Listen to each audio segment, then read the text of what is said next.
La Iglesia Central, Altar de Dios Internacional y su pastor, José de la Paz Palacios, presentan su programa Santa Unción, un espacio del Espíritu Santo para edificar, exhortar y consolar al pueblo de nuestro Señor Jesucristo. Quédese con nosotros estos minutos y recibamos de Dios la enseñanza de su palabra por su Santa Unción.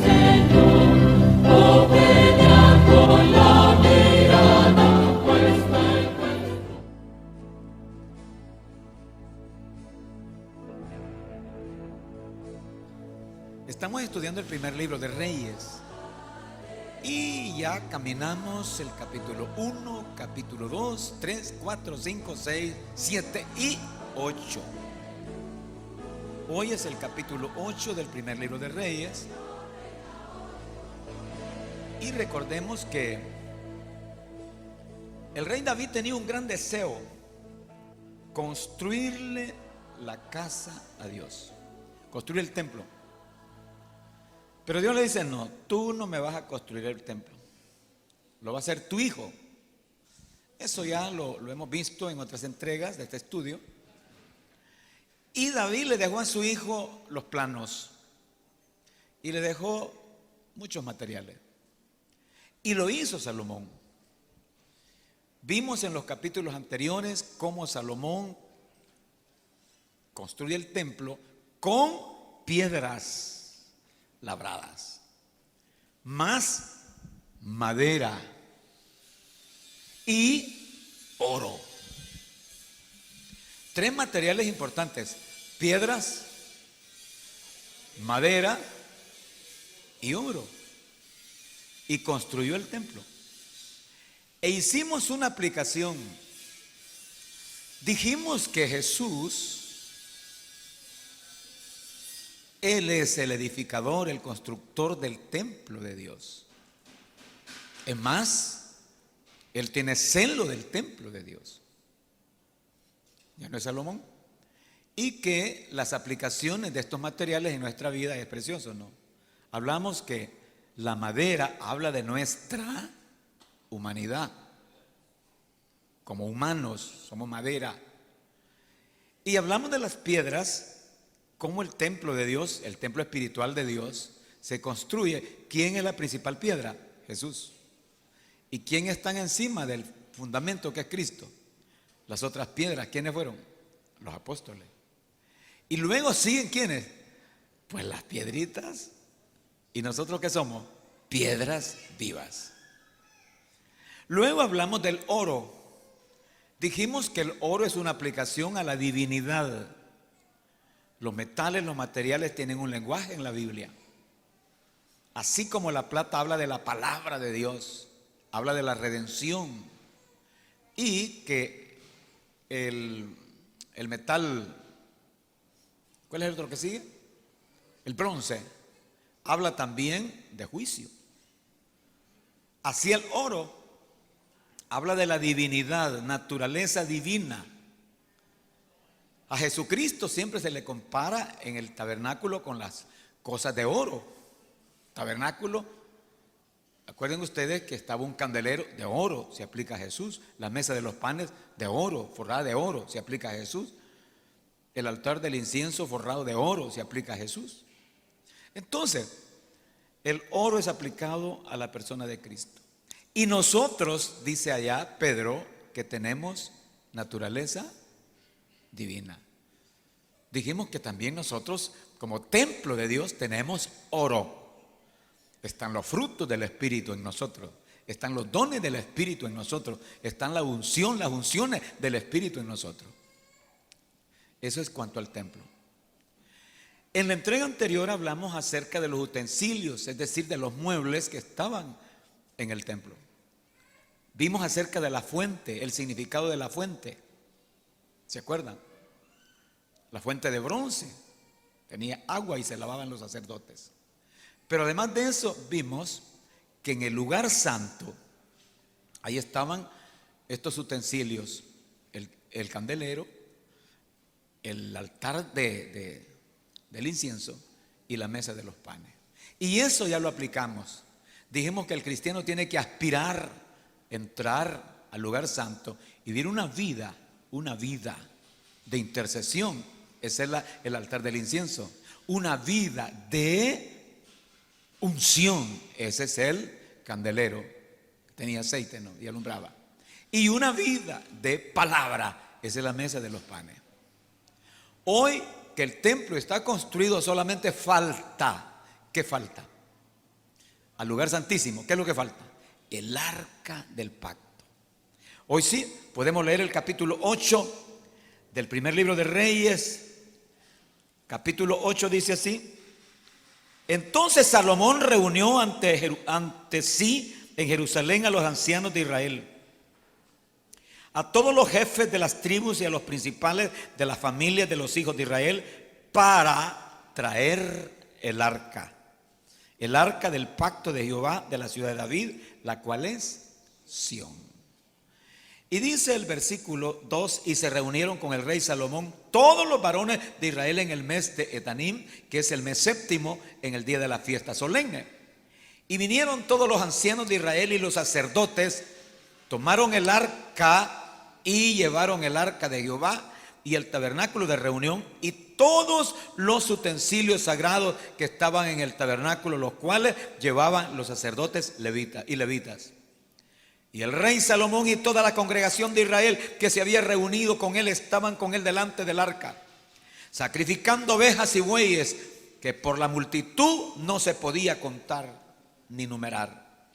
Y los sacerdotes metieron el arca del pacto de Jehová en su lugar, en el santuario de la casa, en el lugar santísimo, debajo de las alas de los querubines.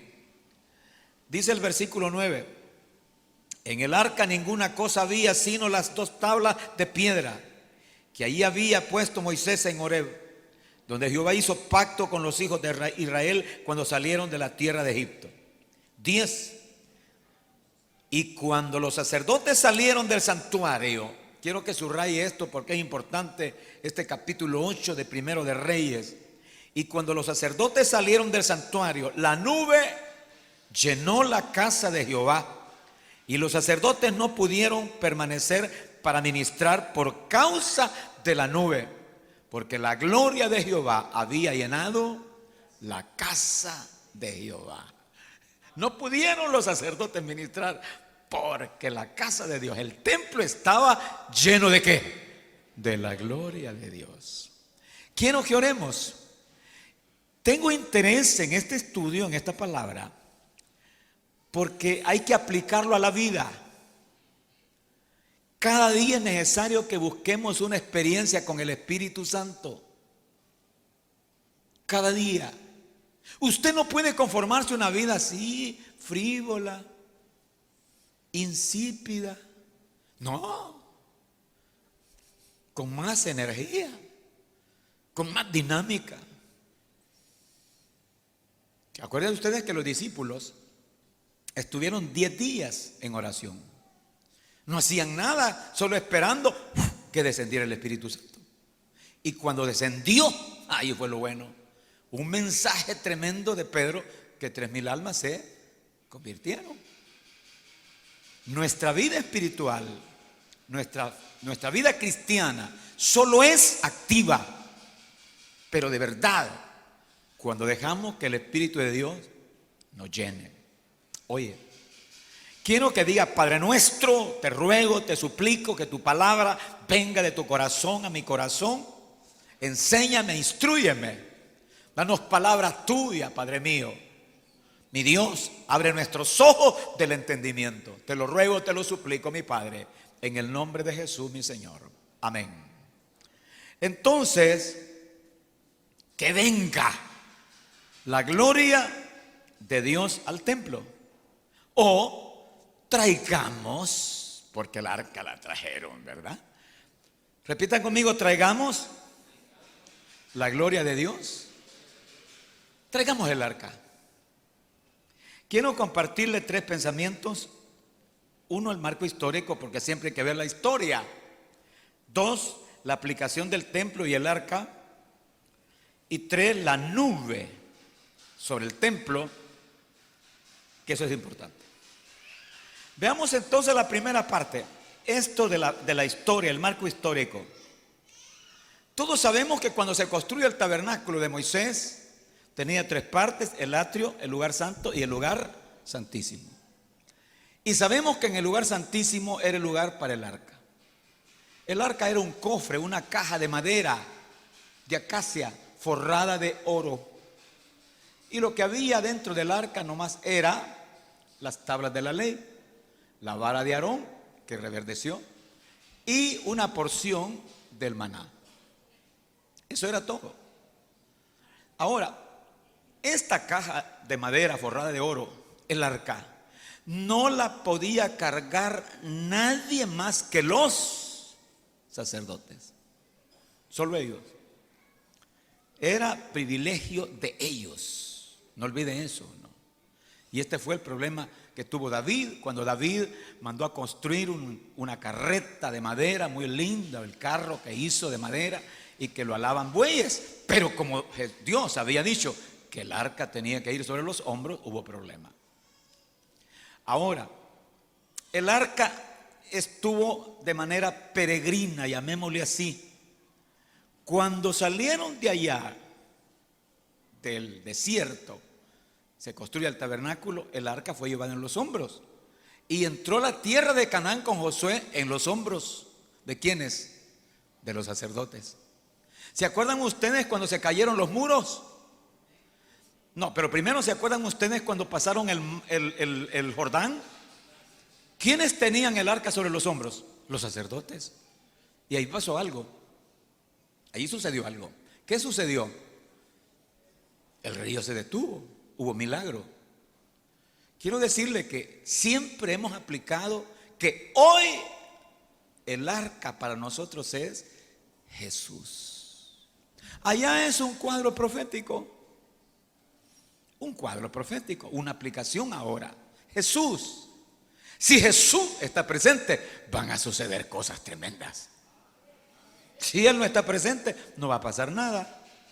Entonces, el arca estaba presente, la llevaban los sacerdotes, cruzaron el mar, el río Jordán, un milagro. Luego, decíamos, cuando se cayeron los muros. Desafortunadamente, los sacerdotes Ofni y Finés, los hijos de Elí, eran sacerdotes no espirituales, carnales, que no tenían temor a Dios. Fornicaron con mujeres ahí en los alrededores del templo. Y como su papá era un hombre tan alcahueto, don Elí, el sacerdote Elí, no les dijo nada. Dios se molestó tanto y le dice: te lo voy a matar. Te lo voy a matar. Cuando hubo una guerra con los filisteos, ¿quiénes cargaban el arca en esa guerra? Ofni y Finés, los 2 hijos de Elí, perdieron la guerra a pesar que llevaban el arca. Los filisteos se robaron el arca. Los filisteos mataron a 30,000 soldados israelíes y murieron los 2 muchachos estos, Ofni y Finés. Y de la noticia cayó muerto don Elí, se desnucó. Con la presencia de Dios es necesario tener cuidado. Bueno, pero el arca continúa. Se la llevaron los filisteos. Ahí estuvo. Estos no entendieron. Cuando llega allá al templo de Dagón, Dagón cayó. Y los filisteos al siguiente día lo fueron a recoger y lo pusieron en su lugar. Para los filisteos no tenían una comprensión de qué era el arca. Para ellos creían que era el Dios de los hebreos y que ese era un botín, era un trofeo de guerra. Ahora, al día siguiente, ¿cómo estaba Dagón? Otra vez en el suelo, pero todo cortado de la nuca. No entendieron los filisteos. Al final tuvieron que regresarla y el arca anduvo peregrina. David se encarga de traer el arca y hacerle casa al arca. Es una historia muy rica, ¿no? Ahora, se llega el momentito en que el arca David la tiene en un lugar especial, en una casa especial. Y hoy Salomón, que ha construido el templo, Ahí está el lugar santísimo donde va a estar, ¿quién? El arca. Hoy la traen los sacerdotes, ¿no? Yo quiero dejar para hoy enunciado una interrogante. ¿Y el arca dónde está? ¿Dónde está? El arca histórica. Y hemos estado investigándolo, averiguando. Y hay varias, ¿qué podríamos decir? Teorías, si se le pueden llamar. Y hay dos que me llaman la atención. Una, que es probable que se mantuvo en el templo, que si bien es cierto Salomón pecó, que los reyes del sur, o sea de Jerusalén, fallaron algunos y otros fueron buenos y otros malos, pero es probable, no digo que así es, que el arca estuvo allí. Pero cuando llegaron las tropas de Nabucodonosor, se robaron todo. Y a lo mejor hicieron pedazos esta cajita, este cofre, el arca, y se robaron el oro. Ahí termina. Dije, teoría. No hay un versículo que diga eso. Pero hay una cosa que es interesante, y esta sí me gusta. Y es una teoría que tiene un respaldo bíblico que no es de los libros inspirados, sino de los libros deuterocanónicos que tiene la Biblia católica. Primera Macabeo, Segunda Macabeo. ¿Han oído usted hablar de los libros? Ajá. Entonces, esto es importante, ¿no? Léanlos. Ahí aparece un dato importantísimo acerca del arca. Y yo creo mucho en esta posición. Pero es que está escrita en los libros apócrifos o deuterocanónicos, no importa. Veamos, aquí tengo la Biblia católica. Quiero que lo leamos, escúchelo usted bien. Y los que tienen Biblias católicas en sus casas, léanlo. Segunda de Macabeos. Vamos a ver, Segunda de Macabeos, lo que está diciendo acá. Mire qué interesante. Es el capítulo 2 de esta Biblia católica. Se lo voy a leer. Dice así: en los documentos, el versículo 1.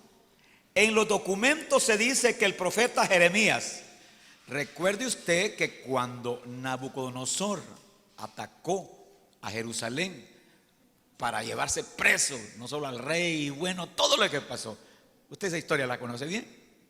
Jeremías era el profeta de turno. Jeremías es el que había dicho que iban a invadir las tropas de Babilonia, y por eso lo quisieron matar los sacerdotes y los reyes de esa época. Pero hoy vea Jeremías.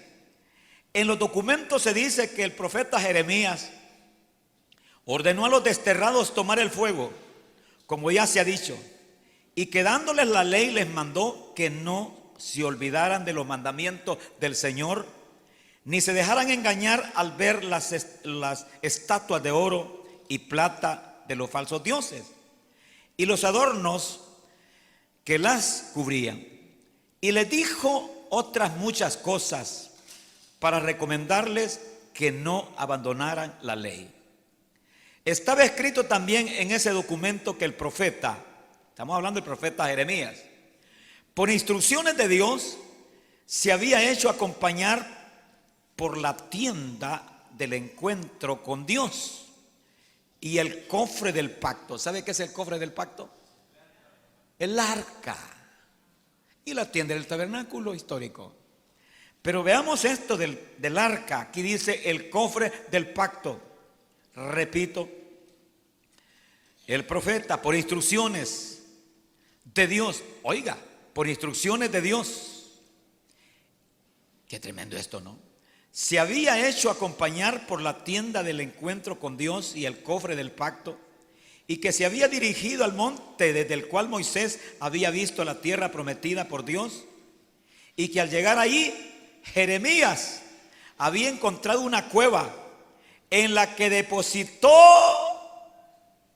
el cofre del pacto, o sea, el arca del pacto, la tienda y el altar de los inciensos, y después de lo cual tapó la entrada. Algunos de los acompañantes volvieron después para poner señales en el camino, pero ya no pudieron encontrarlo. Jeremías, al saber esto, los reprendió diciéndoles: ese lugar debe quedar desconocido hasta que Dios tenga misericordia. Mire esto, repítalo. Ese lugar debe quedar desconocido hasta que Dios tenga compasión de su pueblo y vuelva ¿a qué? A reunirlo. Entonces el Señor hará conocer nuevamente esos objetos y aparecerán la gloria del Señor y la nube, como aparecieron en tiempos de Moisés y cuando Salomón pidió al Señor que el templo fuera gloriosamente consagrado. No sé si entendieron la lectura. Tiene lógica. Jeremías era el del momento. Jeremías es el que profetizaba y le decía al pueblo, a los reyes y a los sacerdotes: viene Nabucodonosor. Y por eso lo querían matar. Vos estás con ellos, le decían. Y yo creo que este viejito dijo: estos al entrar se van a robar todo. Así es que voy a ir a esconder el arca. Y se halló esa cueva, la escondió y dijo: no pongan señas. Esto será hasta el final. Mire esas últimas palabras como si fuesen palabras proféticas. Lo voy a repetir. Ese lugar debe quedar desconocido hasta que Dios tenga compasión de su pueblo y vuelva a reunirlo. Es interesante, ¿verdad? Hoy la pregunta es: ¿y el arca dónde está? Le van a hacer esa pregunta.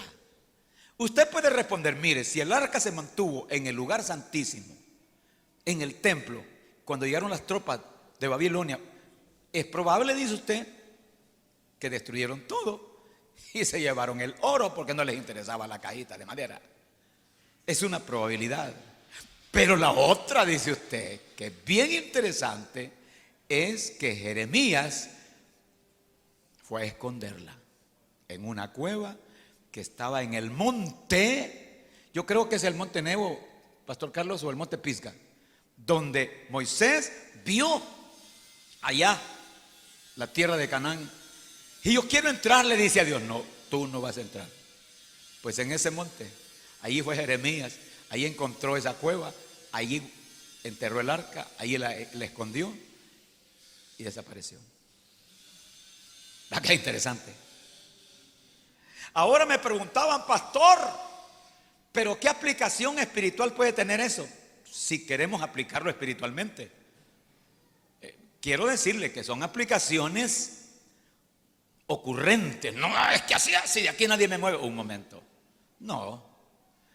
Israel perdió el arca. La perdieron. Desde que invaden las tropas de Nabucodonosor, Babilonia, pasó todo el reino babilónico y pasó el otro reino, ¿cómo se llamaba? El de los medo-persas. Y pasó el otro reino, el de los griegos. Y pasó el otro reino, el de los romanos. Y ya pasaron 20 siglos y no se sabe. Lo perdieron. Si esto que dice Jeremías fuese una profecía, va a ser encontrada hasta cuando Cristo reúna a su pueblo. Pero si usted quiere aplicarlo, que el arca es como una figura de Jesús, como una aplicación a la persona de Jesucristo. Israel ha perdido a Jesús. Vaya a platicar con los israelitas allí. Dicen: a mí no me consta porque no he ido, soy sincero. Y ellos: mire, yo quiero ir a Belén. Bueno, ya son los palestinos los que están. No, es que yo quiero ir al Santo Sepulcro. Y lo llevan porque es turismo. Y yo quiero ir a la Dolorosa. ¿Cómo se llama la calle de Dolores? ¿Cómo es? Sí, la Vía Dolorosa. Y lo llevan porque también es turismo. Y lo llevan a todas partes. Pero ellos no creen en el Cristo de los cristianos. Raro eso, ¿verdad? Sin embargo, esperan y siguen esperando ¿a quién? Al Mesías. Al Mesías. Ahí va a ser la sorpresa cuando aparezca el Mesías, que es el Mesías nuestro. Será maravilloso, ¿verdad? Alabe a Jesucristo en esta hora. Vive Jesús. Entonces, yo puedo aplicarlo, es una ocurrencia mía, que así como el arca, a saber dónde está, para Israel, el Jesús nuestro, a saber dónde está para ellos. Ellos siguen esperando al Mesías, ¿no? Pero no quiero que nos vayamos a poner ahí dogmáticamente así. No, son aplicaciones que pueden darse. Ahora me interesa esto. ¿Qué aplicación le podemos dar nosotros a esto? El templo que construye Salomón. Si usted quiere aplicarlo a su vida, ¿quién es el templo? Nosotros somos el templo. Y como bien dijo alguien ahí, la iglesia es el templo. Su corazón es el templo. Este es el templo. Cada uno somos templo. Lo dijo Pablo en 1 Corintios, capítulo 6. Somos templo. Y si históricamente el arca para Israel significaba la máxima expresión, Dios. Y hoy para nosotros, ¿quién pudiera ser el arca? Jesús. Y yo les pregunto, ¿usted tiene a Jesús? Sí. ¿Tiene usted a Jesús? Sí. ¿Y a dónde lo tiene? ¿Aquí en la orejita? No, aquí en el corazón. Él está en su templo. ¿Verdad que está en su templo aquí? Alabe a Jesucristo entonces. Aquí lo tenemos. Haciendo. Ahora eso es interesante. En ese templo de Salomón, ahí llevaron el arca y ahí la pusieron. Decía, traigamos la gloria, traigamos el arca. ¿Sabe? El cristiano tiene que tener dos vivencias. La primera gran vivencia es cuando Jesucristo viene a su corazón. ¿Y usted acepta el sacrificio de la cruz? Sí. En otras palabras, ¿acepta a Cristo? Sí. Porque decir acepto a Cristo, ¿sabe qué quiere decir? Acepto el sacrificio de Cristo en la cruz. Lo acepto como único y lo acepto como completo para mi vida. Porque me salva, me sana y me liberta. Entonces, mire qué interesante. ¿Cuál es la primera experiencia maravillosa de un cristiano? Cuando Jesucristo entra a su corazón. ¿Y quién sella ese acontecimiento? ¿Quién lo sella? El Espíritu Santo de Dios. Usted puede gritar los cuatro vientos, tengo a Jesucristo en mi vida. Usted puede decirlo, porque el Espíritu Santo hizo esa operación. Estando muertos en delitos y pecados, nos dio vida en Cristo. Y nos adoptó el Espíritu Santo como hijos. Ahora bien, pero ¿cuál es la segunda aplicación? ¿Qué pasó con el templo cuando entró el arca? ¿Qué pasó? La gloria de Dios vino sobre el templo. ¿Y cómo fue que vino esa gloria? La nube. Después que he recibido a Jesucristo como mi Salvador y mi Señor, ¿qué viene después? Cuando los apóstoles estuvieron con Jesucristo 3 años y medio, y Él les dijo, reciban el Espíritu, y lo sopló. Ya estuvo, muchachos. No. Quédense 10 días. No se vayan. Quédense. Y en Jerusalén se quedaron 10 días en el aposento alto. Porque ustedes van a ser investidos del poder del Espíritu Santo. La investidura va a venir sobre ustedes. Ya no la nube, sino el Espíritu Santo de Dios. Cuando el cristiano recibe a Jesucristo, debe estar pendiente que lo que sigue, ¿qué es? El Espíritu Santo sobre su vida. ¿Otra vez? Sobre su vida. Y lo dijo Lucas en su libro de los Hechos, capítulo 1, versículo 8. Y recibiréis poder. Otra vez. Y recibiréis poder. ¿Cuándo? Cuando haya venido sobre, digamos todo, sobre vosotros, sobre nosotros, sobre vosotros, sobre nosotros, el Espíritu Santo. Y entonces sí, me seréis testigos en Jerusalén, en Judea, en Samaria y hasta lo último de la tierra. Yo les invito, busque la experiencia del Espíritu Santo sobre usted. Búsquela. Si le enseñaron que eso no es así, que eso es historia, le enseñaron mal. Hay cristiano que se aferró y se aferra como que garrapata. No, es que me enseñaron que esa es historia, eso fue para allá. ¿Cómo es eso que fue para allá? ¿Que fue para la historia? No. El Espíritu Santo es promesa para aquellos y para nosotros. Es promesa, es promesa. Él vendrá, Él viene sobre. Una cosa es que esté dentro y otra cosa es que esté sobre. El Espíritu Santo tiene una figura, las aguas. Es como una fuente, como un estanque de aguas cristalinas. Y Jesús lo dijo, los que creen en mí de su interior correrán ríos de aguas vivas. Y la figura es exacta. Él es esa fuente. ¿Y nosotros cuál es la figura? Nosotros somos una vasija. ¿Vasija de qué? De barro. Entonces, cuando usted trae la vasija y la mete a la fuente, ¿eso se llama qué? Usted va a decir zambullir, va a decir usted. Es lo mismo. Sumergir, zambullir. Ese momentito que la vasija entra y se llena del agua, eso sucedió en el bautismo en agua. Pero ahora falta que la vasija se llene de las aguas del Espíritu de Dios. Eso es lo que hace falta. Hace falta. Algunas personas se han quedado estáticas y no quieren vivir esa experiencia. Pastor, ¿y cómo se consigue esa experiencia? Sencillo. ¿Cuántas horas usted se pone de rodillas? No me responda. Si usted es un cristiano de rodillas de solo un minuto, usted nunca va a tener esa experiencia.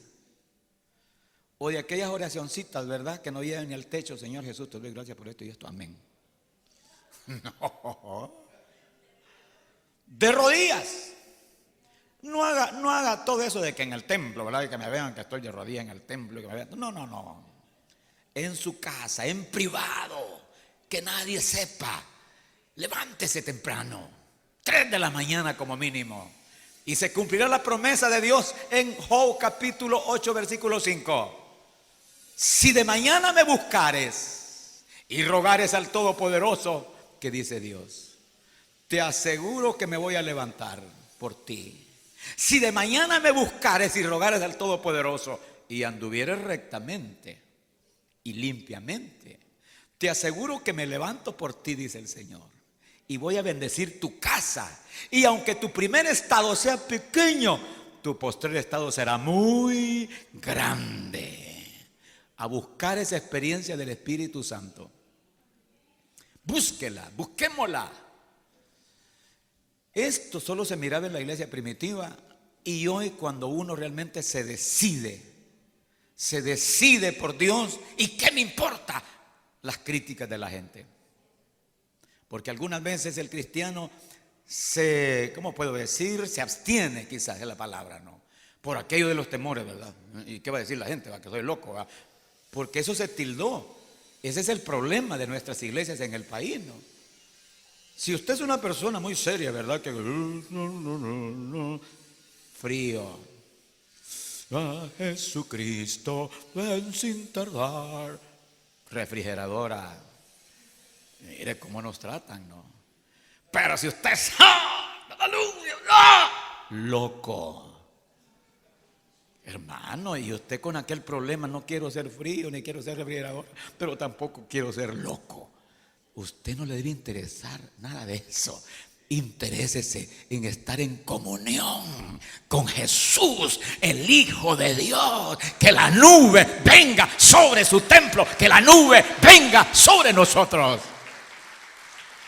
Esa es la experiencia gloriosa que tenemos que buscar. Que la nube, el Espíritu Santo venga sobre, digan todos, sobre. Acuérdense ustedes que la unción que fue prometida para Jesucristo y que Cristo lo vivió, según Isaías capítulo 11 versículo 2, ahí lo leen en su casita. Yo le llamo a eso las 7 unciones. Ahí dice 7 espíritus. El primera unción, el primer espíritu que menciona ahí dice espíritu de reposo. Quiere decir que el Espíritu Santo tiene que estar sobre nosotros. Y reposará el Espíritu sobre. Entonces, eso tiene que estar permanente. Que el Espíritu de Dios esté sobre nosotros. Segundo, el espíritu de entendimiento. Entendimiento. Señor, yo estudio esta palabra y no la entiendo. Y leo por aquí, tampoco entiendo. Pero cuando le estoy diciendo de rodillas, Señor, dame ese espíritu, esa unción de entendimiento. De repente, se abrieron los ojos del entendimiento, ¿no?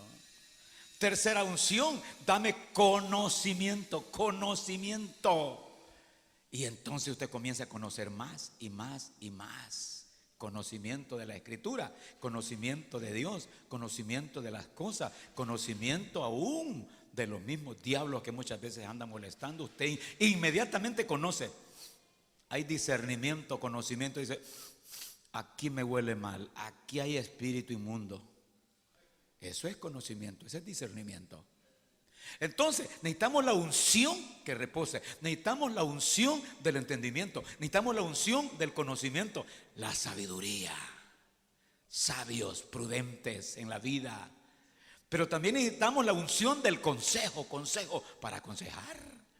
Necesitamos la unción del poder, el poder interno para pelear contra las huestes del mal, para pelear contra todo lo que el mundo ofrece y para pelear contra nuestros propios apetitos carnales.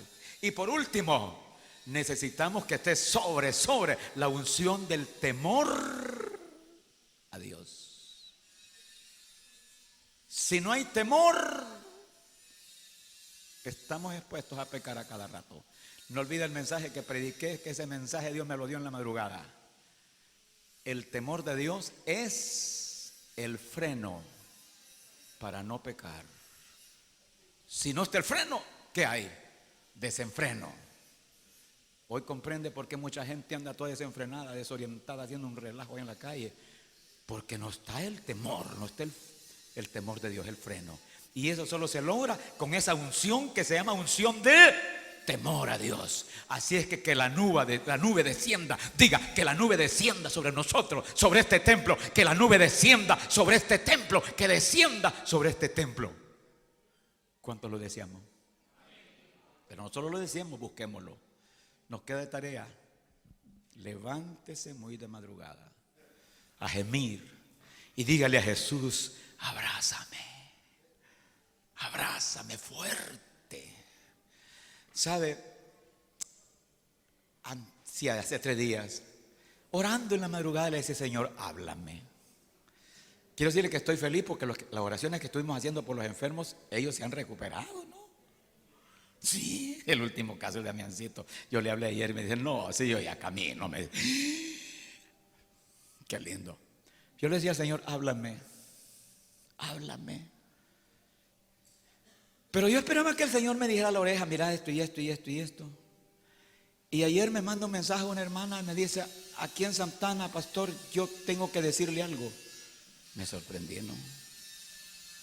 Y como yo fui a Santana hoy a hacer una operación allá, me dijo, quiero decirle lo que el Señor me dio. Y me dio, hermanos, una profecía que lloré. ¿Sabe por qué lloré? Porque 2 días atrás le dije, Señor, háblame. Y yo esperando que Él me hablara, ¿verdad? Sí, oyendo la voz audible, que Dios lo puede hacer, ¿no?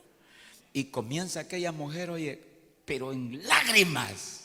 Dice el Señor, me dio una palabra, hermano, tan bella, tan linda, tan preciosa, que sinceramente le digo, yo sentía que Dios estaba hablando.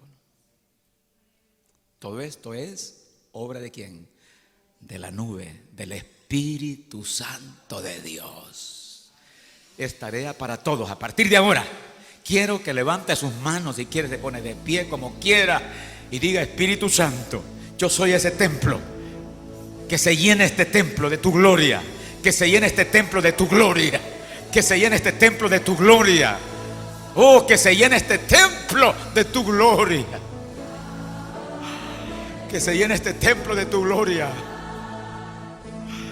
Soy el templo de Dios. Que se llene este templo, Jesús, de tu gloria, de tu Espíritu Santo, de tu Espíritu Santo.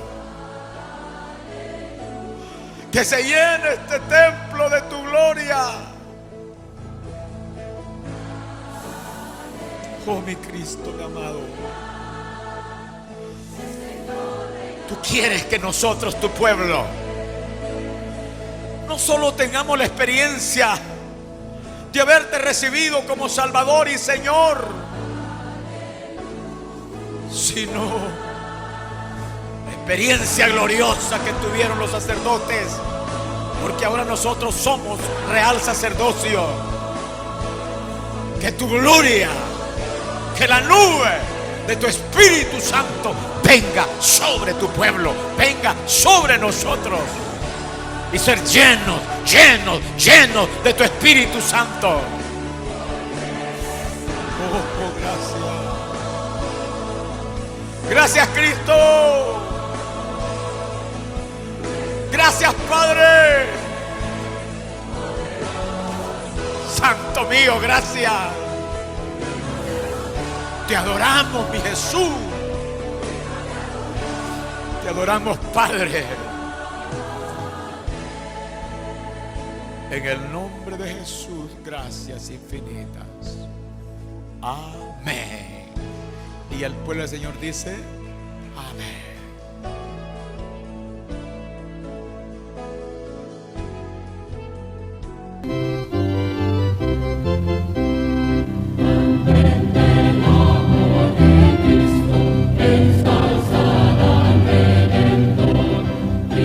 La Iglesia Central, Altar de Dios Internacional y su pastor, José de la Paz Palacios, presentaron su programa Santa Unción.